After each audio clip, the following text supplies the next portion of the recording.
The views and opinions expressed by presenters and guests are their own and do not necessarily reflect the official policy or position of Parasearch UK Radio or its affiliates and sponsors. Listener discretion is advised.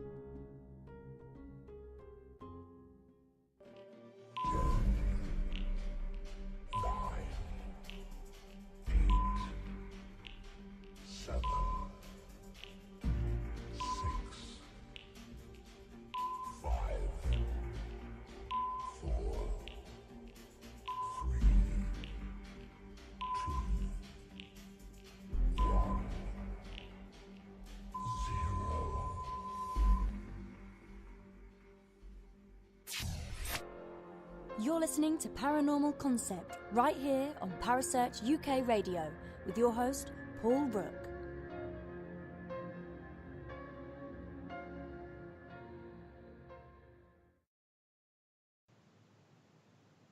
Good evening, everyone, and welcome to another edition of the Paranormal Concept Show.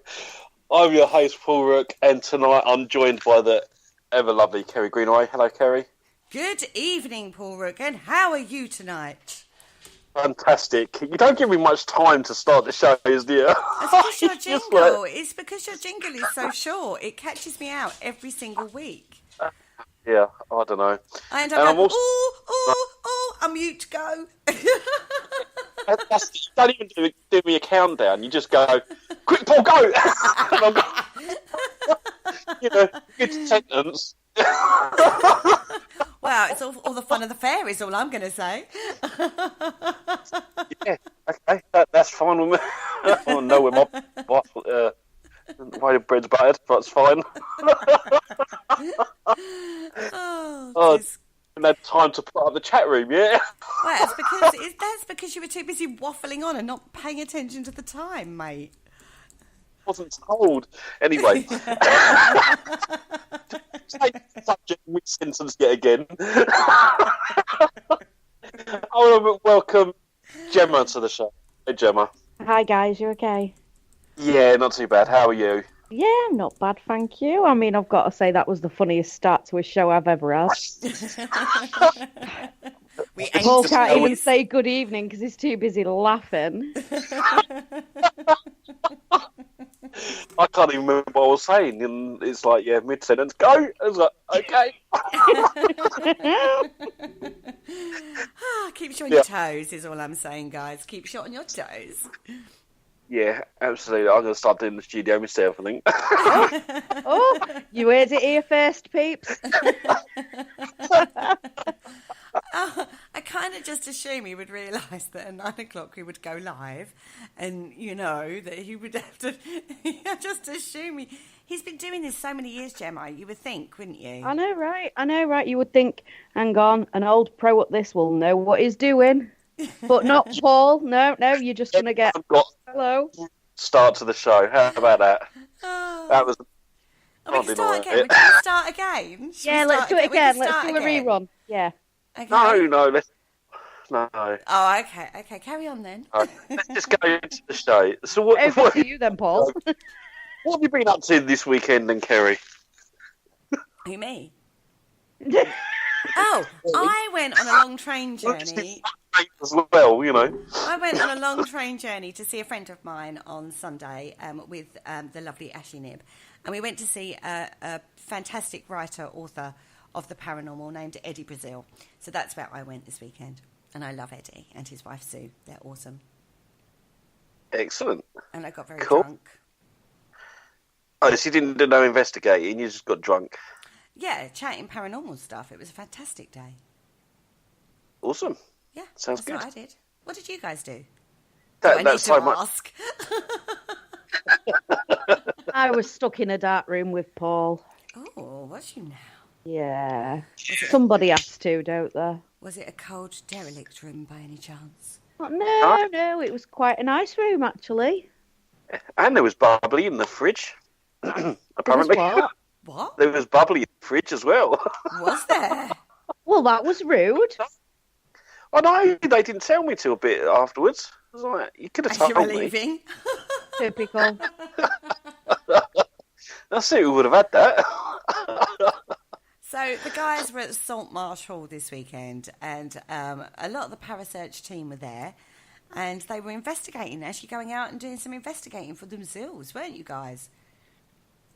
Absolutely. Yeah. It was interesting. Really odd energy from that place. When you say odd, define.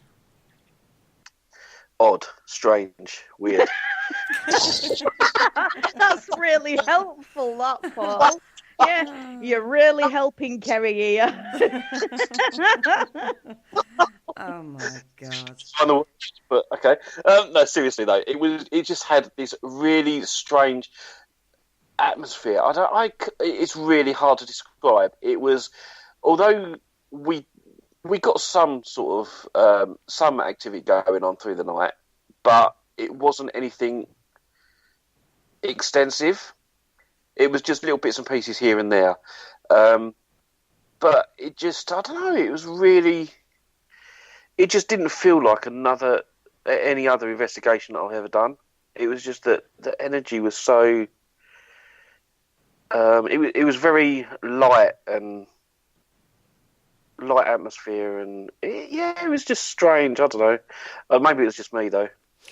Gemmy, you you've see, been I there likened before. it. Yeah, you you've see, been I there likened before. it this time to like pop in to your friend's house, you know, where you just feel comfortable.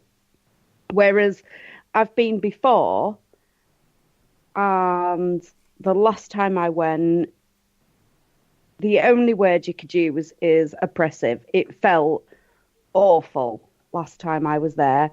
But since they've done all the works on it, it really does feel quite nice. But again, the cosmetics of it is going to have an impact on what you're feeling. Yeah. They could have done the cellar out a bit better, but the rest of it was all right. It's a cellar, Paul. It's for storage. They're not going to put a 4-poster bed and a nice washroom in there, are they? Oh, That's Kerry, rude. help me out here. Oh, I know. It's trust me, I've worked with him for years. I get it totally. So, okay, so we've got a location here that's got two very, very different vibes. We've got one where, like before, where it was quite, from my understanding, bearing in mind I haven't been to this location, quite run down, a bit derelict, Yeah. a bit worse for wear, and then it gets renovated, and then you investigate it. So was it active when it was more derelict, Gemma, when you first went, apart from being oppressive? It was definitely more active the first time I went, but that doesn't mean to say that it's less active because of the renovations. It might have just been a less active night. It happens. True. Absolutely. We're not going to be booking it again and doing it again just to see whether or not that could be the case.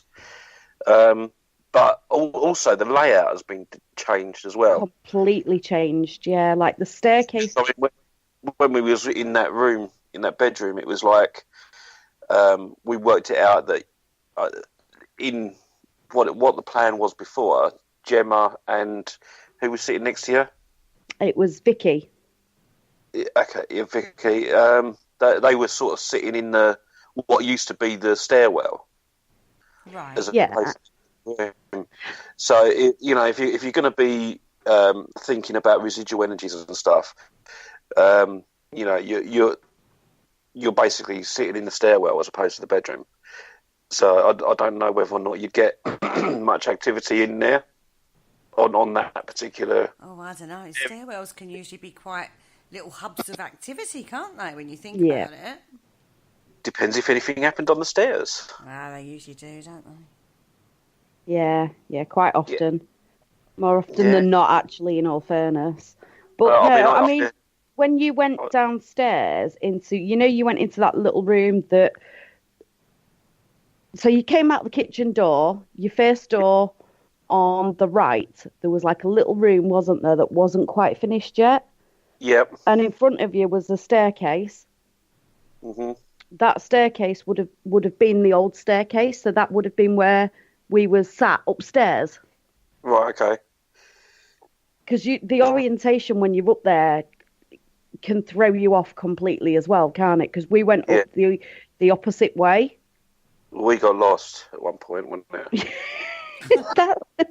Yeah, that's quite common. If you come in anywhere with me, you are going to get lost. It just goes with the territories. Gemma, do you know where you're going? Yeah, I'm off to the derelict. Oh, okay, I'll follow you then. Yeah, don't bother. It's not there anymore. So, guys, right, so we're on an investigation and we're going to really sort of like think about different things. How do you make things more active? I mean, I have to say, I think the team you're with has got a lot to do with it, how well you gel as a team. I think that has got quite an awful lot to do with how things happen. Do you not feel that? Or am I farting in the wind over here? You do. If you work with someone that you get along with and, you've got a good energy between you, then it can sort of spill out and make the event a little bit better energy-wise.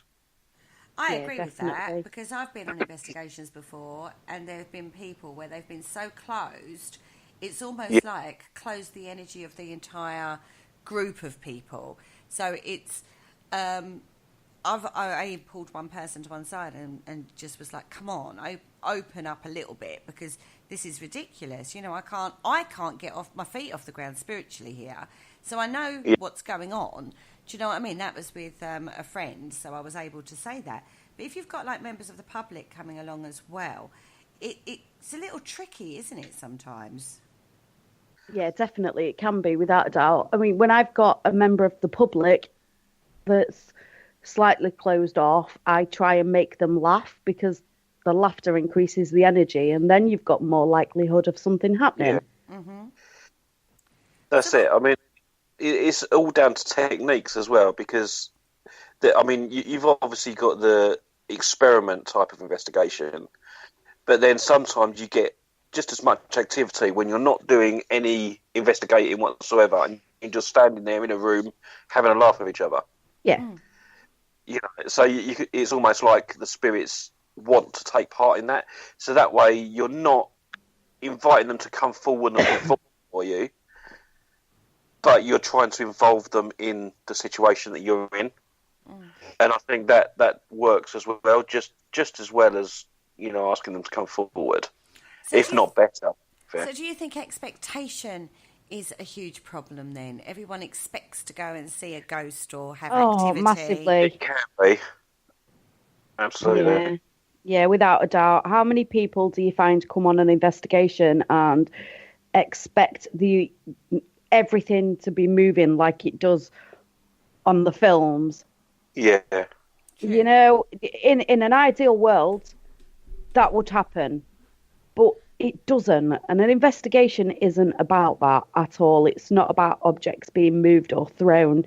It's about communicating. It's about getting to know the people that are there.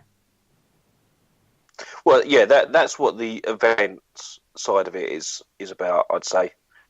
And you get to meet like-minded people. You go out to these haunted locations that you wouldn't normally get to go into at that time of a night, and have the place. It's more an intimate venues more intimate on an investigation because there's only like 10 of you or 20 of you. So you sort of get that as well. A lot of the places you can go round during the day, but then you've got the potential you've got the potential of 20, 30, 40, 50 other people being in the vicinity. So you're not getting the experience as you do on an investigation. No, and I think for me in particular, when I go on the events, it's more about the experience and having an experience for myself. When we went to Saltmarsh, there was times when I was with the groups. I was with Gemma for a little while, but then Gemma would go off and do something else with someone else, and I'd be left on my own somewhere, or I'd go with another group. So I'd just play around and have my own experiences. You do that anyway. But I think tonight, we said this is like paranormal techniques. So, right, okay. So first of all, I think it's any kind of investigation, public investigation or private team investigation is all about an experience and gaining an experience. And you can do that through various techniques in the field, can't you? Various experiments that you can do in the field. Mm-hmm. Yep. What's your favourites? I like coming up with my own experiments. What's give us an example. The best one I like is if you get everyone in the room into a circle and basically ask them to empty their minds, and then basically you're trying to get them to connect with spirit. So you'll ask out a question and they'll all shout out the first thing that comes in their minds. So a bit like Esther's then, because that's a bit like that. Yeah, because only you've got a sensory deprivation. Oh yeah. Yeah. It's sort of, I suppose, yeah. But it's almost like getting them to become mediums because they're making that connection with spirit. And you might have 4 or 5 people in that room all shout out the same word. And I think that also impresses people a little bit as well. How many times have you done that, Paul? And what sort of figures are we talking? Have you ever done any? I've not actually, published or documented anything to do with that experiment. I just find it really interesting that so many of the group will say the same thing. I mean, I've done it probably about 3 or 4 times on investigations at various locations, and I'll probably do that at Fort Amherst when we go in April. I'm definitely intrigued with that one. Because I do like to come up with experiments and put them together and then get each group to do it, but at different periods throughout the night and see what they do come up with. And because I'm running that event, it'd be, structured a little bit better. That's all much fun. So, Gemma, you've been known to devise a paranormal experiment with tying people to beds and playing demonic chants, I believe. Yeah. You've got to think of the backstories of the locations as well. So that one in particular, I wouldn't just do that to just anybody either, although I can be quite mean when I'm thinking up my experiments. But that one in particular was at the Ram. Now, we all know that the Ram there's so much about the demonic side of things and the succubus. And so I offered up Mickey York from UK Haunted, blindfolded him, with the help of Alex, I might add. So Alex was all over that one, I'll tie him to the bed. I was like, okay, knock yourself out, dude. Off I know they're good friends and all, but, So poor Mickey was blindfolded, tied to the bed. There was infrasound being played into the room. There was EM pumps scattered around him. So that field of electromagneticness would have been through the roof, right around poor Mickey, bless him. And then just for good measures, we threw in a demonic chant. And the outcome of this whole experiment? Was crazy, actually, in all fairness. Mickey actually thought somebody had come in the room. We was all sat watching him on camera in a different room. And he was like... Sorry, pretty much, I'm reading the chat room. It's like kinky paranormal. Yeah. You never quite know what you're going to get when you come out on an investigation with me. But Mickey thought somebody had come in the room and he was convinced it was Alex. And because we could hear him, we could see him. And Mickey was saying, Alex, I know you're there. I know it's you. Pack it in. Go away. And then he felt somebody, I'm sure it was somebody sitting on the bed. But yeah, we was all watching him on camera. There was nobody there. Mm-hmm. He was hearing things. He was feeling things. But again, a lot of that is personal experience, isn't it? Because we wasn't catching anything on camera. They all want tickets for this event, Gemma. All the men in the chat room kind of want tickets to one of your events to be tied to a bed, sensory deprived, and have demonic chants played at them and EMF pumps pumped around them. So where the hell did that come from? in your little brain. Literally, well, it's a wonder where my brain goes, honestly. Like, I don't even know myself sometimes. It can be quite worrying. I was just thinking, all these stories, that's why John didn't sleep upstairs in the bedrooms anymore, because of the succubus and everything else that was going on. So I was like, let's just try and encourage this. So literally, as we was walking up to tie Mickey up, I was saying out loud, anybody that's here, I've brought you a gift. I've brought you the lovely Mickey. I was offering him up on a silver platter. Bless. Or a head, it might have been. Now, actually, right, you could couple that with, we've seen this recently. This is, everyone keeps saying it's such a new experiment on the paranormal field. It's actually been tried quite a lot by different people around various teams. It's you mentioned it earlier, the S-test method, which basically is, as we talked about this the other night, a similar experiment to the GANS field, but instead of sensory deprivation, you're actually using an SP7, pumping the sound through, and you're saying what you hear.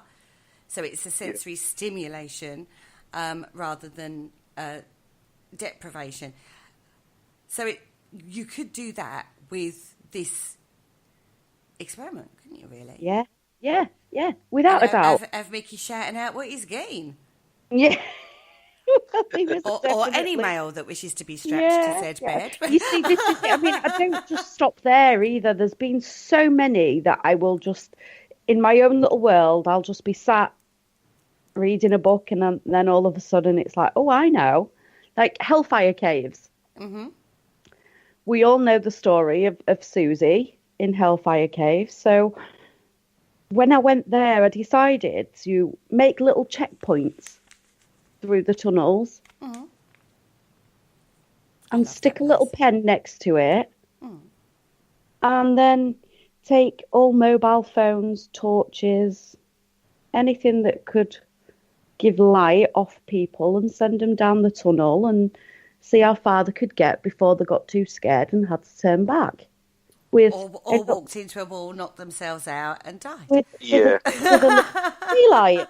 No, well, these were experienced investigators. That wasn't just like random members of the public. Oh, right, okay, good, thank God. So with a little tea light. The only thing with a little tea light candle. So if that candle went out, you cannot see. How cool. Yeah. I've been in there. And I went first. I literally went first because I will never ask anybody to do anything that I'm not prepared to do myself. Out of 10, 11 of us, there was 3 of us that got all the way to the end and back. Yeah. Was one of them you? Yeah, of course it was. Of course it was. Actually. Did you expect anything else? I mean, a lot of that, I'm not even lying, a lot of that I was walking around the tunnels going, no, please don't come any closer, I'm all right. I just need to get to the end and put my name on that little piece of paper and then I can get out the way. I'm not going to hurt you, I promise. I'm not going to lie. But if you've been in Hellfire, it is freaky. It's freaky at the best of times. Yeah, it is. Let alone when you're walking along and you know that there's nobody else in that tunnel and you can hear footsteps behind you. Or, just to make it even worse, a bat comes flying at your head. Mm-hmm. They wouldn't actually hit you. You do know that with bats, don't you? They're pretty damn good at flying around stuff. Honestly, right, I wish that I actually had the camcorder to record me going down there, because it will have been hilarious. So I got all the way to the inner temple, writ my name on the piece of paper. I mean, admittedly, it was quite illegible. It looked like a 1-year-old had done it, because it was dark. Couldn't see a thing. So it weren't the best writing I've ever done. And then I turned around to walk back as this bat come flying towards me. And at first I couldn't see it. All I could hear was the wings. And it was like I was a person out of the Matrix. You know, the whole leaning backwards, like, woo thing. It was... I wish that had have been recorded just because it was so funny. Like, check me out, I'm in the Matrix. But that little bit of laughter got me all the way back out the caves without feeling frightened, so I'll take that one. So you were chuckling to yourself the whole way because of that moment. Oh gosh, that's funny. I love that. Actually, the Hellfire Caves is a super freaky place, and to do that with just a candle would freak you out. There are carvings in the walls. There are it is one of the freakiest places. I've been there. I went there with Richard Clements. I have to just say, somebody has said I'm off to Dragon's Den with his 50 Shades of the Paranormal. Do you need a handwrite in that book? Because I don't mind helping. I think it's just taking tips from tonight's show, Jen, to be fair. Right, quite frankly. But that was to induce fear, and it worked. Yeah. I've always wanted to get one of these haunted doll objects and put someone in the room with it and see what they can come up with. That'd be... Surely you just have to go to a museum or somewhere now. Oh, funny enough, I've just booked the Haunted Antiques Museum. Oh, is that a spoiler? It's a spoiler right there, everybody. No, I think they can be freaky. Don't get me wrong. I mean, I was at an antique centre on Saturday, and this doll thing, oh God, it's just like, I just can't imagine any kid playing with it because it was like freaky. I could have bought that and said it was hungry. Give it a burger, it'll be fine. But was it haunted at all? Might have been a little bit hungry, a little bit hangry. Might have been a little bit hangry, and maybe even a little bit haunted. Hey! I don't know where hungry came from. Have you eaten today, Kerry?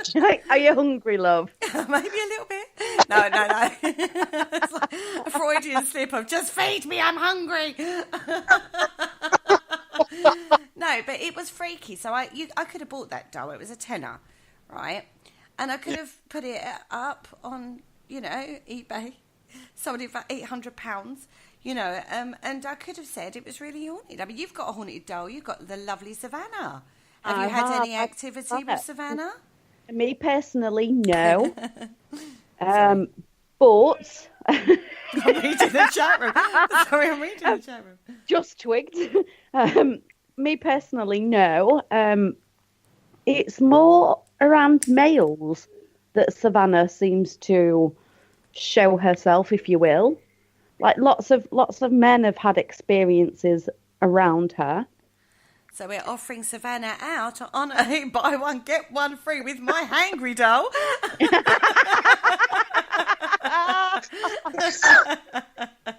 So one guy will take you out for dinner and the other one is just get... Oh my God, we've gone well off topic on this one, haven't we? Well, this one's going down like the Alpaca Mountains, isn't it? It exactly is, yeah. But you could take, just think, here's an idea. You want fear factor, you could have put a haunted doll, a doll, any old doll, or a freaky looking teddy bear in one of the caves in the Hellfire Caves.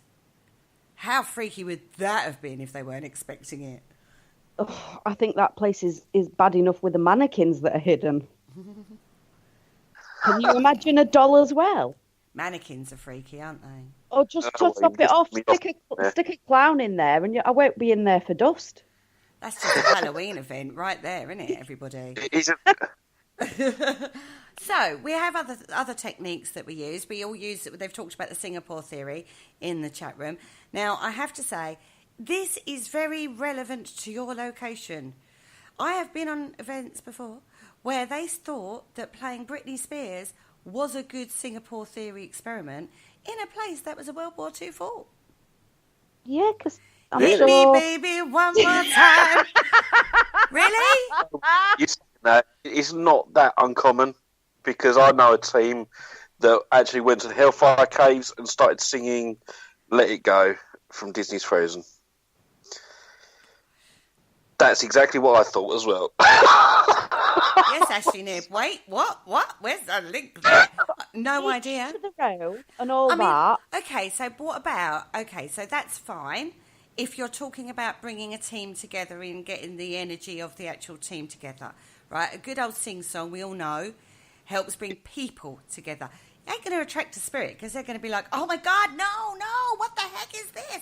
But in regards to gelling a team, there ain't nothing like a good sing-song. We all love a good sing-song in the car on the way to an investigation, don't we? Do that en route. Don't do it in the actual location. I know, right? I'm not being funny, but for my singing, it's one sure way to clear a room. Do you know what I mean? I was thinking that. I mean, it's not the sort of place you'd want to do like a karaoke session, but I have done Rotham Towers, and we were using Vera Lynn and the air raid siren. Well, I completely get that. Vera Lynn Exactly. and the air raid is of that era. Mm-hmm. That is something that I too would do. But let it go.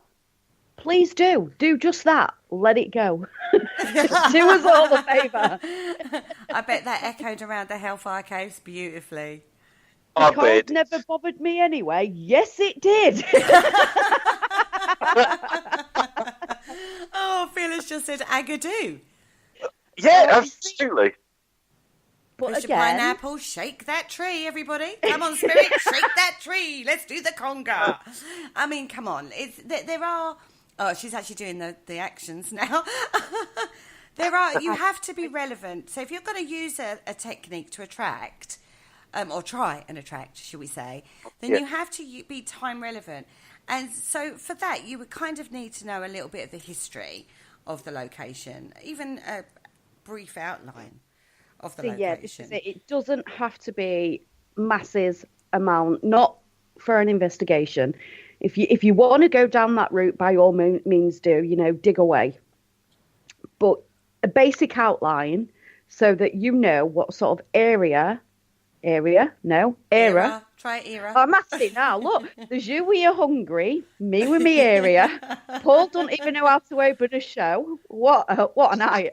I bet everyone's thrilled with our professionalism tonight. I opened the show absolutely fantastic with what I was given. Don't you just love it? A workman always blames his tools. But in all fairness, going back to subject, you have to know a little bit about the era to incorporate that. Yeah, but you can incorporate that in other ways, like with your dress, with your smells. Mm-hmm. Yeah, with scent. You could get your old Yankee candle out of baked buns and cinnamon or something. Lavender in your pocket. Lavender is a massive one, actually, for the Victorian period. They love to get a But lavender. there is a location in London that I want to go back to. Every time I've done it, I've always gone as an investigator with all the gadgets and stuff. But it's a Victorian building, and I actually want to go there and do a Victorian investigation. What, with like full-on seances and... Yeah, absolutely. Bring in the little handbells. Everyone sits around a table proper and seance. Yeah, proper But the laugh Victorian of it is, stuff. events do go out there for this sort of thing, and there's no interest. Mm. That's the worrying thing that I find. That everyone wants to go out with their tech and their gadgets and capture the latest EVP or video footage. I mean, we watched one last night. I'm not going to mention the name of who sent me this piece of footage. I'm not. I might. No, I'm not going to. No, I'm not. Right. And we watched it, didn't we, Gemma? We sat there watching it. Yeah. And I'm like, am I missing something here? Because what they're putting out as evidence, and it's like full-bodied apparition, evidence of the paranormal. Do you know what I mean? And I'm like, it's an orb. It's a flashy orb. It's a very pretty flashy orb, but it's an orb. And not a full-body apparition like we was led to believe. I wanted a pure white lady. I expected a white lady to walk across the footage. I was like, we was waiting for it, weren't we, Jem? Yeah. I was like, well, But then all I've that seen shows- is airborne particles and a torch light shining through. Yes, But then that that's just right. shows their inexperience. Well, it doesn't, because this person is very experienced in this sort of thing, the person that put this towards me. And Right. is all I'm going to say. I'm not going to mention no names because that just wouldn't be fair, because they put themselves out as being very, very experienced paranormal investigator. But all video footage, all EVP, everything is subjective to experience while you're there. So what we're actually wanting is an experience a personal experience whilst we're actually out investigating. So why not do something? Why are people not embracing the personal, things that would evoke, techniques that would evoke more of that personal experience, like the Victorian seance and stuff like that, rather than relying on flashy whoop whoop bang bang kind of tech gadgets? And can you just do that again? Whoop whoop bang bang. Gadgets. When the bottom line is they're not actually capturing evidence. What they're doing is they're maybe possibly giving you a key to a change in the environment. That's nothing to do with the ghost. In the same way as a piece of video footage or an EVP or unless it's a Class A obviously, or a photograph are not going to be evidential. So you're out there really. Yes, okay, it'd be great if you could capture Casper having a party, you know what I mean, with his mates. That would be fantastic. But you actually want a personal experience. So why are people not embracing more of these techniques and relying too much on the tech? Is it all because they're out there trying to do the ghost hunters or the most haunted and just for a good YouTube video? Sorry. So I'm on a little soapbox tonight, everybody. You've pretty much hit the nail on the head there. I think people, members of the public in particular, are heavily influenced by the paranormal TV shows. So when they go on ghost hunts, that's what they expect. If you was to then come on one of my investigations, for example, I would, sometimes we do that sort of stuff, but then we also open their eyes to why that's happening and explain to them that what they see on the telly isn't always necessarily what will really happen. And then we can open their eyes a little bit more and educate them to a degree. And we can even, in the next group session, we could do a Victorian-style investigation. We'll explain why we're doing it and what we're trying. It just gets them thinking. And then expectation as well, isn't it? Because people do have an expectation of playing noughts and crosses with a ghost. Yeah. Of seeing items moving or being found on sofas or dragged upstairs. And because they've seen it on TV, they're expecting that. So when you get, I call it the chicken skin. You know, when a spirit comes up close to you, you get the chicken skin. Oh, right, so you I was wondering where you was going with that thought for a second. It's this, the what chicken else has she been skin. Experimenting with in the paranormal film? The chicken skins now. I'll tell you about that later. the chicken skin effect, because if you look at your arms, especially, your arms go very much like chicken skin. Go all goose pimply. The hair on the back of your neck stands up. Mm-hmm. You can feel it. You can feel it, and for a lot of people, that's not good enough. Yeah. Okay. I'm not. Well, okay. Anyway, techniques. Yeah. What else? Okay. Because again, I'm very much interested in what people experience and they feel on investigations. And another experiment I do is the ghost box, with the scanning the radio frequencies, but I will have a list of questions and I'll give them all a sheet of paper and I'll say what the question is, and then they write down what they get. Rather than, did you hear that? What did you hear? Yeah. And then sort of go through that. Well, I heard him say Bob. Anyone else? And then somebody else goes, oh, yeah, I heard that, when you don't actually think they heard that. They're just agreeing with you. You know what I mean? So you actually get them to write it down. Isn't it? Yeah. Well, you see that all the time, don't you, in the field? You know, did you hear that? And the next person goes, and you can see it's almost like a Mexican wave that goes through the group. Absolutely. Maybe not quite a Mexican wave, but you know where I'm trying to explain myself. I think any of them just stand up and shove their hairs in the air. Woo! I might try that next on investigation. Did you hear that? Woohoo, everybody! Let's give it a five, everybody. We had a shuffle. Oh, that was you. Oh. Psychological contagion. Thank you. That was the right word for that Mexican wave explanation. Oh Oh, God. Yeah, exactly. But Exactly. But it is. I mean, Kerry, you work in a totally different way. Yeah, but I'm out for... I work spiritually in the field. That's what I do. I want a personal experience, obviously. I'm not worried about capturing it for prosperity. I'm not worried about... I think the likelihood of catching it is very slim. Exactly, right? But I want that personal experience. I'm out there in the field for my personal experience. For me, I will get more verification and proof, as it were, through research, rather than what I capture in a ghost hunt, effectively. So when I work in the field, I work very spiritually. In fact, only spiritually. I showed my kit the other day. But then I work spiritually in my other life as well. Do you know what I mean? I have several segments to my life. And that I work that's how I work spiritually. I take crystals with me. I work with a technique called crystal gridding. People go, oh, I've got my crystal, which they use for personal protection or whatever it is that they take with them.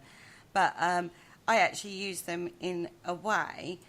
The technique is called crystal gridding, which is used, you see it mainly in manifestation and intention work in the spiritual field. But I'm taking that one step further and trying to use it as an energy bridge between the spiritual and the physical, which, and we've had some really interesting results with that. I do apologise, everybody, if you can hear my son in the background. He's getting very excited over something on Fortnite, and he has been warned, and he's going to be killed later. And then we're going to do an SP7 experiment to see if he comes through immediately. He might just say, Mum, I'm hungry. Probably. That's probably exactly what we'll say.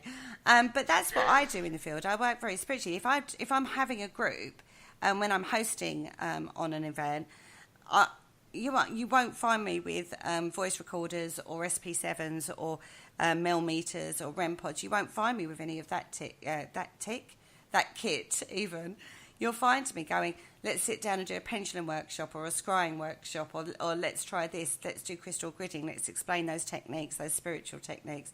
And, people love that side of things, as much as anything else. In fact, I've done a whole night, it was an outdoor location, and it was purely working in the spiritual technique way while we were at this location. And everybody had they walked away, they all had a personal experience and were queuing up for the next investigation I was doing. You know what I mean? Yeah. That's what the events are all about at the end of the day. And you just basically opened their minds up to a new way of doing things. Yeah. And as I say, they were all at the end of the investigation the first time were saying, when are you doing your next one? I'm like, oh, I don't know. And they were literally going, no, you've got to do this one. Can we book you on? I will take you. This is the next one we want you on. And I was like, oh, and then of course I got bullied by Paul, and oh my God, I had to do some more work, and Jesus, Do you know what I mean? But I work in a very different way. They're not going to get the whoop whoop bang bang woof-hoos with me. They're going to get, right, let's sit down, and I explain the techniques. I'm not just sitting there going, well, this is, I'll use a Ouija board with them, but I'll explain the psychological behind it as much as I will the spiritual side of it.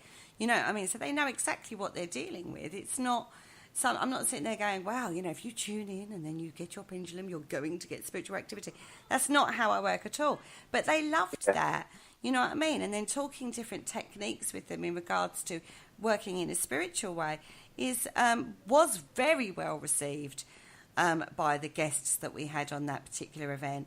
And it works very well in a team as well. When things are quiet, like with the tech, you can use other spiritual techniques in the field, and it's great.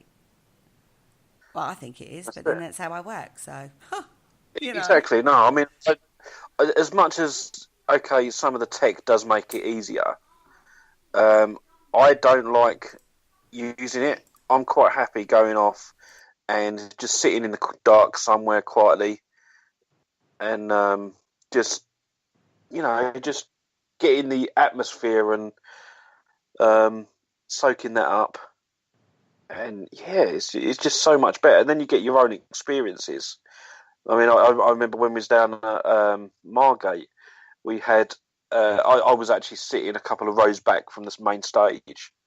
and I heard someone walk through the double doors, walk across the back of the room, and go and sit on a chair. When I turned around, there was no one there. No one there, yeah. So I've had that personal experience, and that's sort of what I take away from that location. If anything's going to happen to anyone, I want it to happen to me.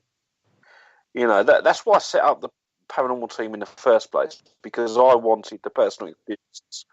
I wanted anything to happen to me. Even the scratches. When people say about getting scratches down their arms and things, I want it to happen to me, because I want to know, you know, what I just really want to experience all that sort of stuff. Which is understandable, you know. That's why we're all in it, you know, the passion and, you know, the whole, what's the word I'm after? I don't know. No, me neither. No, but you are right. It's all about that passion, isn't it? You're out Yeah, there in it the is. field, whether or not you're on a public event, a personal event. The only time this does not come into play with techniques is private, because in that instance you should not even be approaching it in a paranormal mindset. No, you should be approaching it definitely in a not. completely different way. But if you're out on hiring a location and going out with your team, or whether or not you're going on a public, there are so many different techniques you can incorporate, and not be afraid to try various experiments like Gemma's outlined tonight and Paul's outlined mix them tonight. up. Mix it up, you know. Have a go at the Gansfield experiment. Have a go at the S-test. Have a go at various, different things. And adapt it to your environment and your night. Yeah.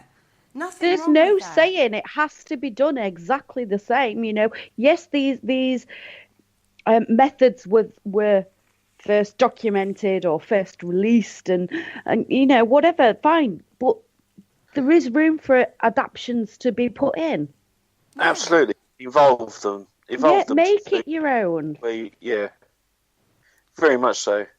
But look at your environment you're in, I would suggest as well. Look at the environment you're in and take that on board. If you're if you're going somewhere like somewhere Victorian, now look at the Victorian period. There was a huge there was a huge burst of spirituality. They were doing table tipping.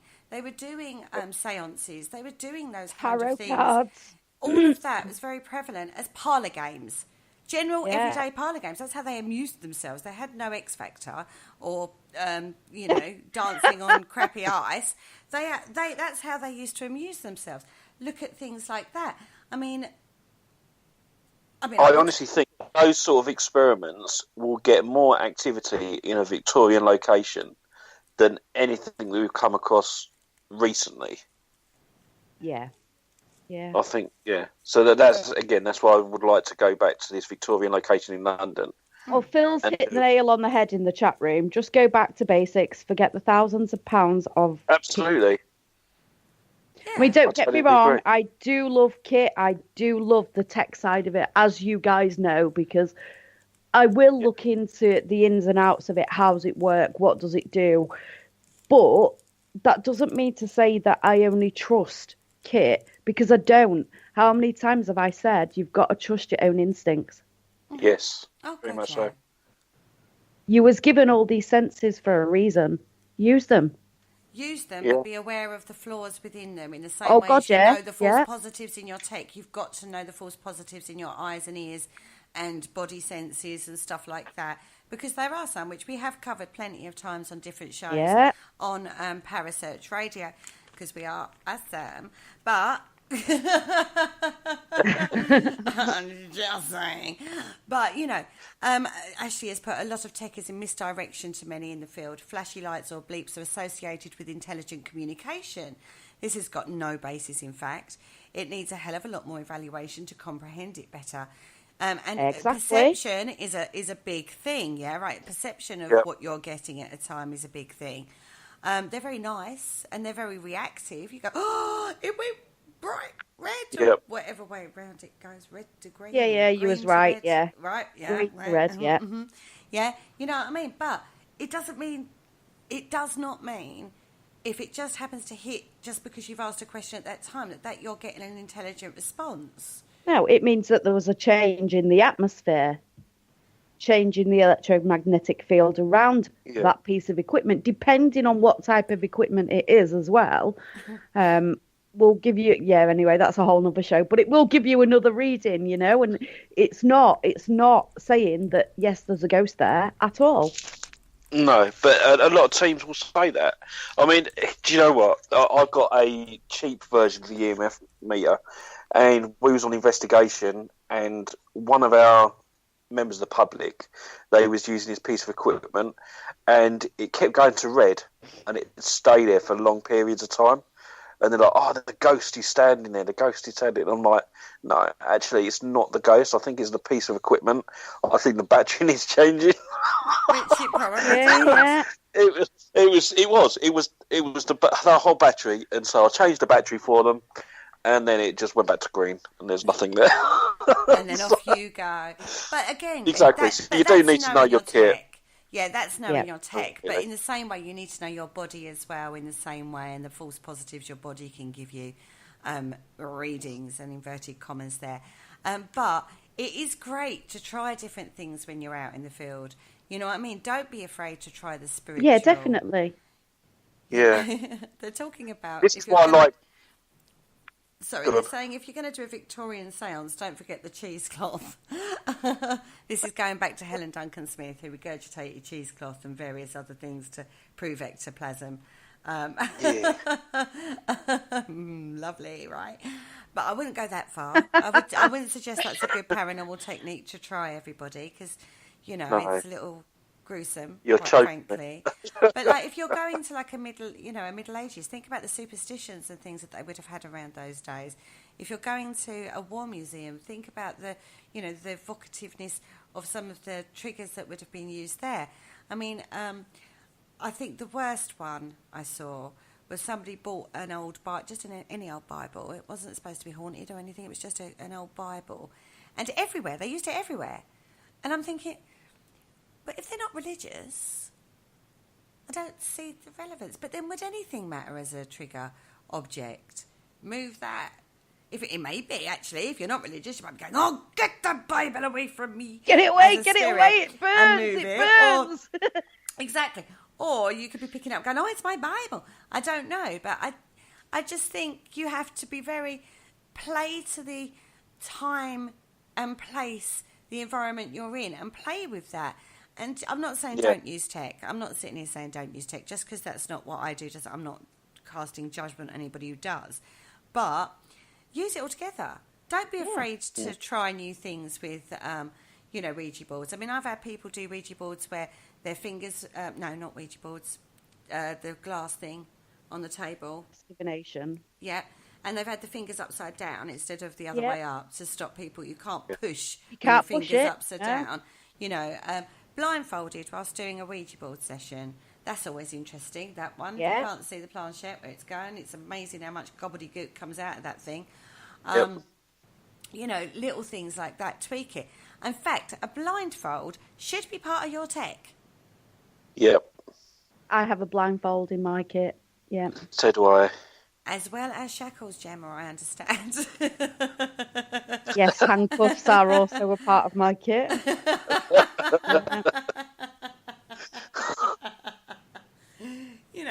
Things like this. I mean, the S-test has just sort of like hit the media and has become, we've been doing that for ages. That's been around for a while. It's only just hit the mainstream paranormal community. There's a lot of people going, oh, that sounds like a good idea. I'll try that. Yeah, that's new. Yeah. No, it's really not. It's not new at all. A lot of people have tried that for a long time. There's a new one out, which is, again, it's a magnetic Ouija board that's been evolved and developed. Try it. Who knows? You might get amazing results with it. Use just a compass is good at times. I was going to say, we had a compass at Saltmarsh Hall. Yeah, we did. We used the compass on Saturday, Yeah.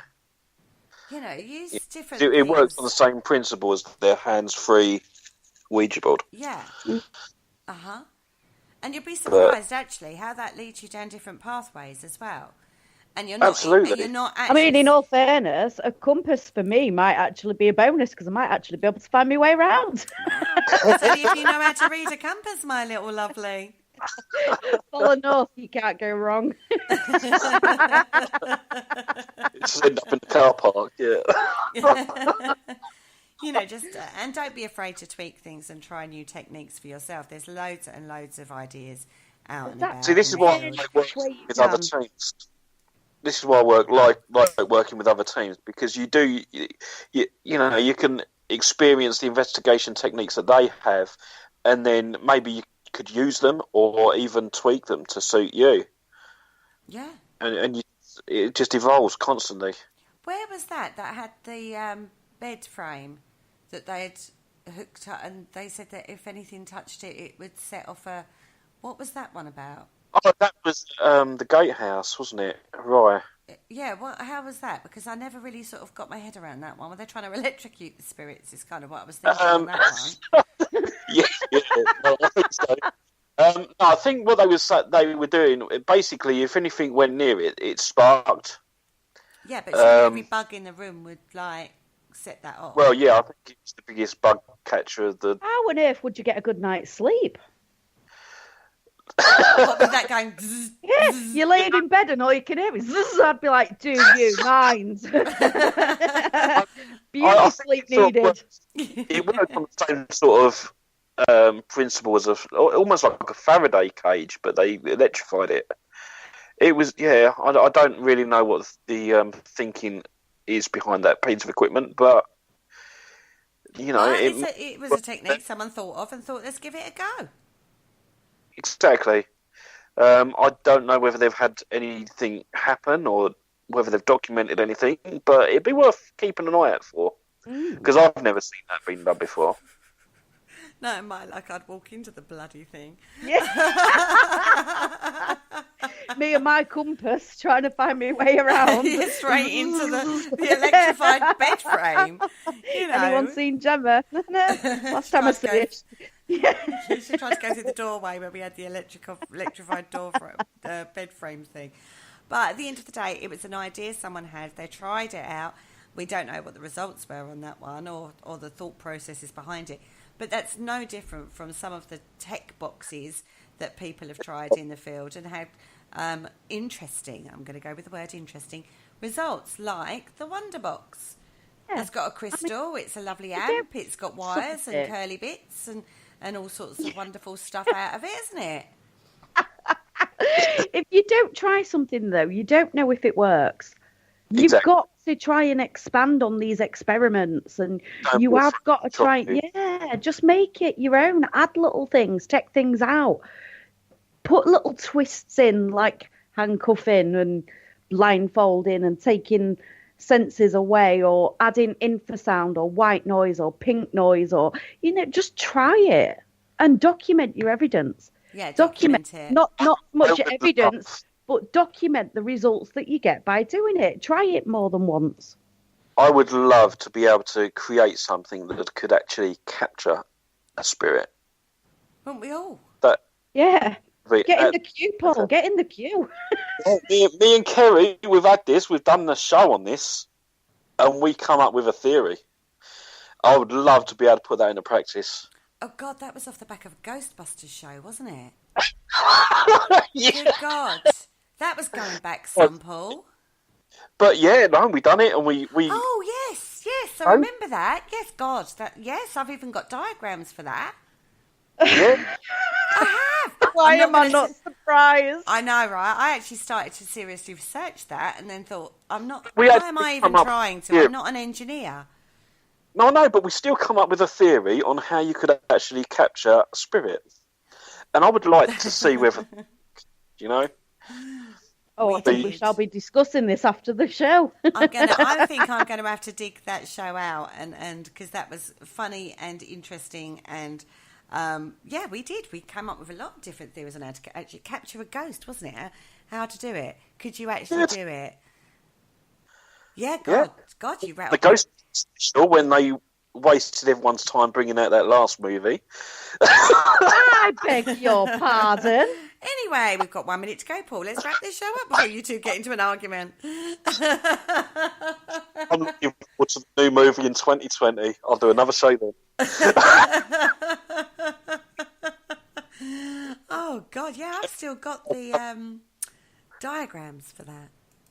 We'll discuss that in a little while. Okay. I just want to thank everyone for being in the chat room. It's been an absolute blast as always. Thank you, Gemma, for agreeing to join us tonight. You're very welcome. No problem. And yeah, that's pretty much everything. So it's good night from me. Oh, all right. Okay, nothing else going on this week then. Yeah, that's it for the rest of the week then, Paul, you know.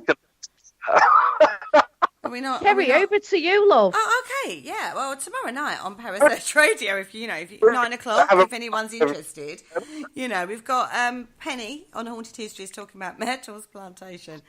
Then on Thursday, PSH Radio, it's a surprise. And then on Friday, we're talking about remote viewing on the Dark Mirror Show. And then on Saturday, on the Parasearch Radio group page, you've got Jolene's Q&A. That'll be a good one. And then on Sunday, I've got the lovely Cheryl McGregor, because there's a thing in the spiritual field at the moment. We're talking spiritual on Sunday. There's a thing.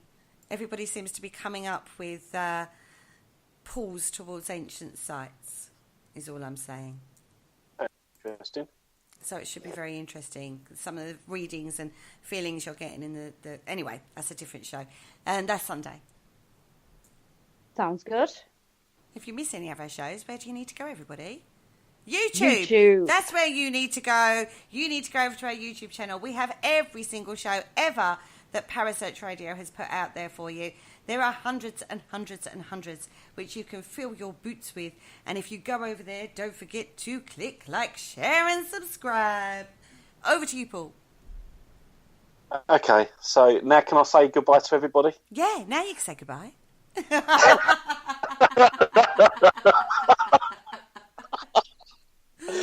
Oh dear. Thank you everyone for joining me yet again. And we shall see you all again next week. So goodbye everybody. Goodbye. Goodbye. Thank you for listening. Don't forget to join us for more shows throughout the week. Find us on Facebook, Twitter and the World Wide Web to keep up to date with all the shows right here on Parasearch Radio.